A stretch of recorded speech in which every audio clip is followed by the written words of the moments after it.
मैं थावरचंद गहलोत ईश्वर की शपथ लेता हूं कि मैं विधि द्वारा स्थापित भारत के संविधान के प्रति सच्ची श्रद्धा और निष्ठा रखूंगा।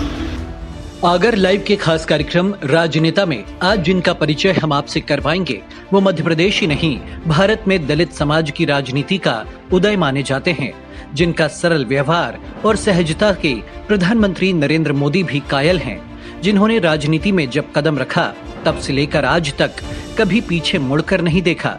भारतीय राजनीति के इस राजनेता का नाम है डॉक्टर थावरचंद गहलोत।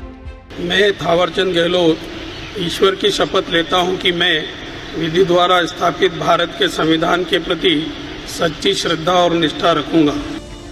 डॉक्टर थावरचंद गहलोत जो वर्तमान में कर्नाटक के राज्यपाल हैं और उनकी कार्यप्रणाली की वजह से वो मोदी मंत्रिमंडल में सामाजिक न्याय और सशक्तिकरण के मंत्री पद पर आसीन समेत दोनों कार्यकाल में चौथे नंबर के मंत्री रह चुके हैं। वे अनुसूचित जातियों के लिए बीजेपी का सबसे उल्लेखनीय चेहरा हैं। वे मध्य प्रदेश के शाजापुर के निर्वाचन क्षेत्र का प्रतिनिधित्व करते थे। उनका जन्म 18 मई 1948 को रूपेटा गांव में हुआ था, जो कि मध्य प्रदेश के उज्जैन जिले के नागदा में स्थित है। गहलोत ने विक्रम विश्वविद्यालय उज्जैन मध्य प्रदेश से बीए की पढ़ाई की। उन्होंने 1 मई 1965 को अनीता गहलोत से विवाह किया और उनके एक बेटी और 3 बेटे हैं। गहलोत ने अपने कॉलेज के दिनों से ही अपनी राजनीतिक यात्रा शुरू कर दी थी। मालवा में बाबूजी के नाम से जाने जाने वाले गहलोत ने साहित्यिक हित विधायिनी के लिए लेख लिखकर उसमें योगदान दिया, जो मध्य प्रदेश की विधानसभा द्वारा प्रकाशित एक त्रैमासिक पत्रिका विद्यायिनी है। बाला समाज नामक संगठन के माध्यम से गहलोत ने शोषित वर्गों के लिए काम किया। उनके राजनीतिक कार्यकाल की बात करें तो गहलोत सबसे पहले साल 1962 से 1977 तक आरएसएस की शाखा नागदा में नगर कार्यवाहक, आरएसएस शाखा व नागदा जंक्शन जिला उज्जैन मध्य प्रदेश के सचिव के रूप में नियुक्त रहे। इसके बाद गहलोत को 1975-76 में आपातकाल के दौरान उज्जैन की भैरवगढ़ जेल में आंतरिक सुरक्षा अधिनियम के रखरखाव के तहत हिरासत में लिया गया था। वहीं इससे पहले भी डॉक्टर गहलोत को 1968 से 71 में कामगारों के आंदोलन के संबंध में कई बार हिरासत में लिया गया और उनकी भैरवगढ़ जेल में लगभग 10 महीने तक वो न्यायिक हिरासत में रहे। इसी के साथ 1967 से 75 के बीच में डॉक्टर थावरचंद गहलोत ने भारतीय मजदूर संघ से संबंधित ग्रासिम इंजीनियरिंग श्रमिक संघ में कोषाध्यक्ष के रूप में कार्य किया व इसी दौरान संबंधित केमिकल श्रमिक संघ के सचिव के रूप में भी कार्य किया। डॉक्टर थावरचंद गहलोत की राजनीतिक कार्यकाल की शुरुआत मानो यहीं से थी। यहीं से उनके राजनीति के सफर का उदय हो चुका था। संघ के खास माने जाने वाले गहलोत को साल 1980 में भारतीय जनता पार्टी के महासचिव और उपाध्यक्ष का दायित्व सौंपा गया। इसके बाद 3 बार 1980 से 1984, 1990 से 1992 और 1993 से 1996 तक वे मध्य प्रदेश विधानसभा के सदस्य के रूप में पार्टी उनका प्रमोशन करती रही। इसके अलावा डॉक्टर गहलोत को 1983 से 96 तक भारतीय संसदीय संघ मध्य प्रदेश का सचिव भी नियुक्त किया गया। डॉक्टर गहलोत को इसके पहले 1982 में उज्जैन, भोपाल और दिल्ली में राजनीतिक आंदोलनों के सिलसिले में हिरासत में लिया गया था। इसके बाद भी उन्हें संसदीय अध्ययन और प्रशिक्षण ब्यूरो में मध्य प्रदेश विधानसभा का प्रतिनिधित्व उन्होंने किया। साथ ही 1990 में उन्हें सदस्य, अनुमानित सदस्य समिति, श्रम सलाहकार समिति, राज्य मंत्री, जल संसाधन, नर्मदा घाटी विकास, पंचायत और ग्रामीण विकास, अंत्योदय कार्यक्रम और 20 सूत्री कार्यक्रम 1992 तक मध्य प्रदेश सरकार के कार्यान्वयन के रूप में दायित्व सौंपा गया। इसी के साथ डॉक्टर थावरचंद गहलोत के बढ़ते कद को भाजपा बाखूबी पहचान गई थी। उनके परिश्रम और मेहनत के बलबूते पर बढ़ते उनके सियासी कद को इस रूप में आप जान सकते हैं कि 1996 में शाजापुर निर्वाचन क्षेत्र से लोकसभा के लिए उन्हें चुना गया। बाद में वे अनुसूचित जातियों और अनुसूचित जनजातियों के कल्याण समिति के सदस्य के रूप में निर्वाचित किए गए।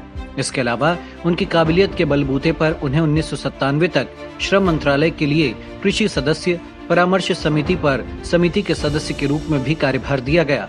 इसके बाद डॉक्टर गहलोत को दोबारा 1998 में शाजापुर सीट से लोकसभा के लिए फिर से चुना गया, जहां उन्होंने कांग्रेस के दिग्गज नेता सज्जन सिंह वर्मा को हराकर फिर लोकसभा का रास्ता तय किया और इसके बाद 1999 में वे फिर लोकसभा के लिए चुने गए। डॉक्टर गहलोत को इस दौरान विश्व हिंदू परिषद, बीजेपी संसदीय दल, लोकसभा के लिए भी नियुक्त किया गया व 2000 तक वे कृषि समिति के सदस्य, साल 2001 तक अनुसूचित जातियों और अनुसूचित जनजातियों के कल्याण समिति के सदस्य के रूप में भी रहे। डॉक्टर गहलोत 2001 तक महिलाओं के सशक्तिकरण समिति के सदस्य रहे व 2004 तक सलाहकार समिति व विदेश मंत्रालय और व्यापार सलाहकार समिति के सदस्य रहे। डॉक्टर थावरचंद गहलोत एक अच्छे जनप्रतिनिधि के साथ एक अच्छे राजनेता भी साबित होते जा रहे थे, इसीलिए उन्हें पार्टी ने अपना राष्ट्रीय सचिव नियुक्त किया। उन्होंने इस पद पर मई 2004 तक बाखूबी सेवाएं दी।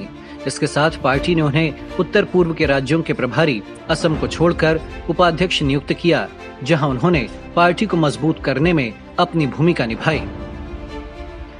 इसके बाद डॉक्टर गहलोत फिर से 2004 में शाजापुर लोकसभा सीट से 14वीं लोकसभा के लिए व चौथी बार निर्वाचित हुए। बाद में आधिकारिक भाषा समिति के सदस्य व श्रम पर गठित समिति के सदस्य के रूप में उन्हें नियुक्त किया गया।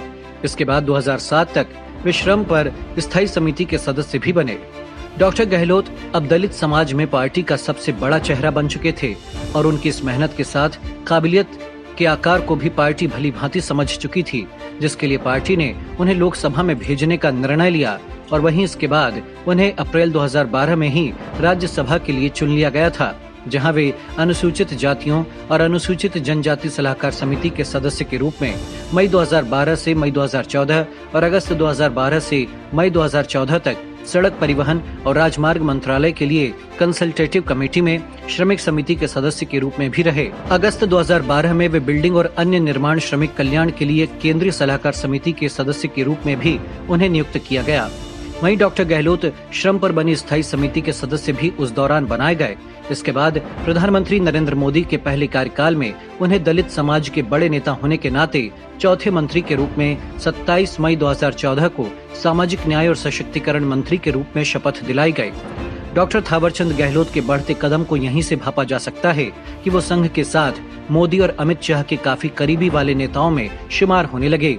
यही कारण था कि उन्हें पार्टी ने दोबारा 2018 में राज्यसभा में भेजकर मोदी 2.0 के कार्यकाल में दोबारा मंत्री बनाया। बाद में 2021 में कर्नाटक के राज्यपाल के रूप में उन्हें जिम्मेदारी सौंपी गई। डॉक्टर थावरचंद गहलोत अपने कुशल व्यवहार के साथ उनकी क्षमता के लिए भी जाने जाते हैं। यही कारण है कि डॉक्टर गहलोत मोदी के लिए सबसे खास लोगों में शामिल हैं और सूत्रों की माने तो प्रधानमंत्री मोदी समेत भाजपा उन्हें अगले राष्ट्रपति के तौर पर भी प्रमोट कर सकती है। संपादक रामेश्वर योगी के साथ ब्यूरो रिपोर्ट, आगर लाइव।